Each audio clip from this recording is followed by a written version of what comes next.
RG Kar medical college ও হাসপাতালে কর্তব্যরত অবস্থায় পিজিটি মহিলা ডাক্তারের ধর্ষণ ও খুনের প্রতিবাদে এবং দোষীদের অবিলম্বে দৃষ্টান্তমূলক শাস্তির দাবিতে প্রতিবাদ মিছিল সুতির ফরিদপুর গ্রামে বুধবার সন্ধ্যে 5:30 নাগাদ মুর্শিদাবাদ জেলার সুতির ফরিদপুরের প্রাইমারি স্কুল থেকে মিছিল শুরু করে পুরো গ্রাম ঘুরে এই মিছিল শেষ হয়। এদিন আরজিকর কাণ্ডে দোষীদের সর্বোচ্চ সাজা ফাঁসি চেয়ে প্রতিবাদে সামিলে নামলেন গ্রামবাসীরা। এদিন প্রতিবাদ মিছিলে কাশিমনগর হাই স্কুলের প্রধান শিক্ষক জুলফিকার আলী, অমল চৌধুরী সহ এলাকার মা বোন দিদি সহ এলাকার বহু ব্যক্তিরা সামিল হন। হাতে প্লাকার্ড ও বুকে কালো ব্যাজ লাগিয়ে প্রতিবাদ ব্যক্ত করেন।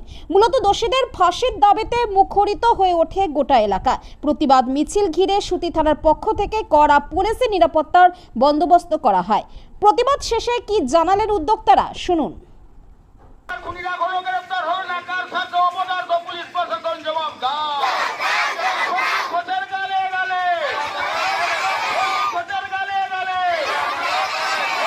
তিলোত্তমা কাণ্ডে অর্থাৎ আরজিকর কাণ্ডের 1 মাস অতিক্রান্ত হয়ে গেছে।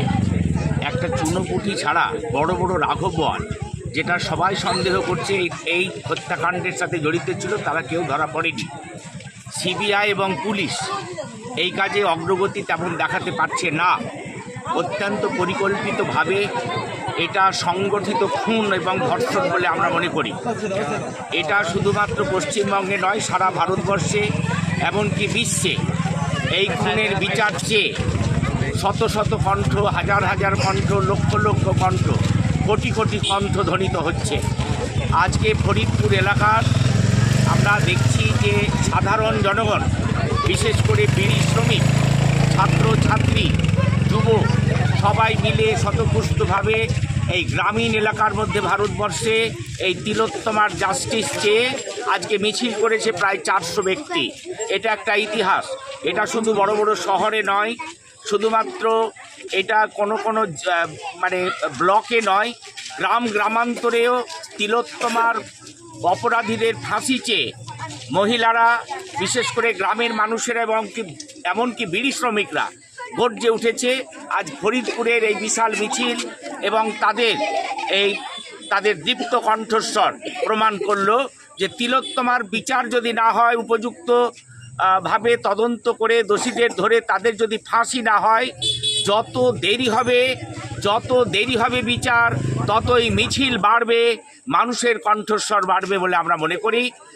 গ্রামান্তরের প্রত্যেকটি পরিবারে এই তিলোত্তমার নারকীয় হত্যার বিচার চাইছে। মাননীয় মুখ্যমন্ত্রী যদি হত্যাকাণ্ডকে, রাহাজানিকে, ধর্ষণকে উৎসব মনে করেন, তাহলে এটা অত্যন্ত নিন্দনীয়। এই সময় গোটা পশ্চিমবঙ্গের মা দুর্গা আসবেন, তিনি মায়েদের প্রতিনিধি। এক মা এখানে হত্যা হয়েছে, মানুষ ভারাক্রান্ত। এই সময় উৎসব কথাটা মানায় না। উৎসব বলে তিনি মানুষকে অবহেলা করেছেন। এখানে তিনি মানুষকে একটা অন্য ইঙ্গিত দিতে চেয়েছেন। আগে বিচার হোক, সাথে সাথে মানুষ উৎসবে ফিরবে। আমার নাম মোহাম্মদ জুলফিকার আলী, প্রধান শিক্ষক, Kashimnagar high school, Faridpur primary school থেকে মাহাতাপুরে কর্নার পর্যন্ত। এই মিছিলে যে আমরা মেয়েরা সুরক্ষা হতে পারছি না, এই অভয়া হত্যাকাণ্ড, যেভাবে আমাদের দিদি এইভাবে হত্যাকাণ্ড হয়েছে, এই কথাগুলো মনে করছে, চোখে দেখছি, আমাদের প্রাণে সহ্য হচ্ছে না। এরকম হয়েছে হতে পারে, তার জন্য আমরা এখনো তো মেয়েরা স্বাধীনতা পাইনি, মেয়েদের স্বাধীনতা চাই। এই জন্য আমরা এখানে করে করেছি। এরকম অন্য কারো তো আরও হতে পারে, প্রত্যেকটা ঘরে ঘরে এক একটা করে নারী আছে, মেয়েদের তো এরকম হতেই পারে, কেন হবে? এটাই আমাদের বিচার চাই। আগে বিচার চাই।